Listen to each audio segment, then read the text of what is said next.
Hey, everybody, and welcome back for another deep dive into Iranian things. Yeah. Can you believe this is episode 25? 25 already. My goodness, time flies. Really does. I'm Q Mars. I'm Tanaz. And for anyone just tuning in for the first time, we like to take these deep dives into uh, really the less well-known parts of Iranian culture. Right. Not the stuff you see in, like, the guidebooks when you go on a trip, you know? Yeah, exactly. And recently, that's meant kind of exploring the world of Iranian folklore and mythology. Yeah. Sometimes we even get into cryptozoology. Mm-hmm. But all that being said, today we're going to dive into a particular legend from the Khorasan region in Iran. And this legend tries to explain something that, well, you hear every single day. Probably never even thought twice about. That's the fun part. Yeah. Taking something so ordinary and then looking back in time and going like, wow, how did people, hundreds of years ago, how did they explain this? Yeah. And this legend in particular is an attempt to explain where bird songs come from. Ooh. So to set the scene, we're in Khorasan. It's eastern Iran, Yeah. known for its really vibrant oral storytelling tradition. Absolutely. This is where we get the legend of Musa Ku Taghi, Right. and it's a story about three brothers, Musa Taghi and Karim. Okay. And like kids will be kids, they sneak out to go play Uh-oh. without telling their parents. Never a good idea.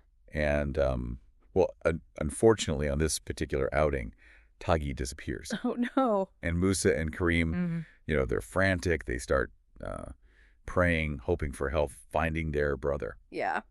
And here's where things get really interesting.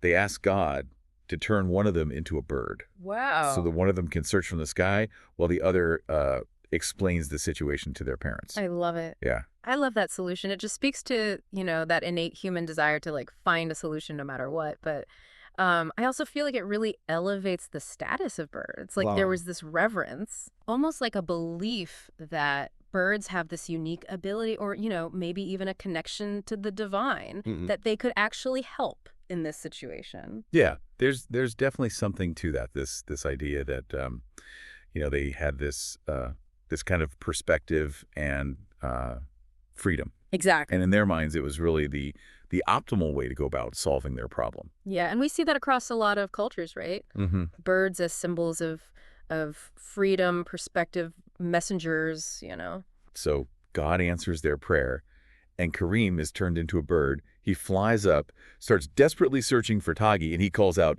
"Musa Ku Taghi." Which means, Musa, where is Taghi? oh, wow. And according to the legend, this frantic calling out is the origin of the sounds that birds make. Oh, wow. It's a simple story, but it really speaks to how ancient people looked at the world, right? Yeah. I mean, they didn't have the scientific tools that we have now to study birdsong, but they still had that curiosity, that desire to understand. They filled in the gaps with imagination and storytelling.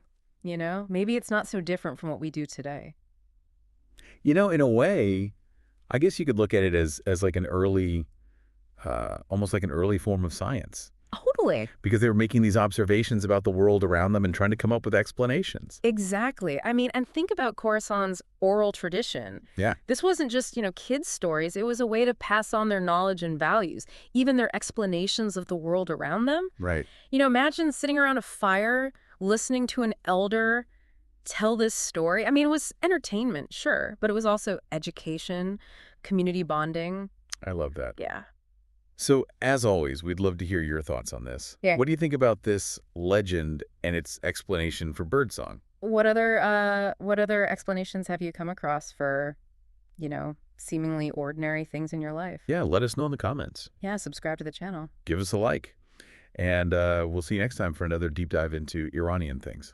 Bye, everyone. Take care. See you next time.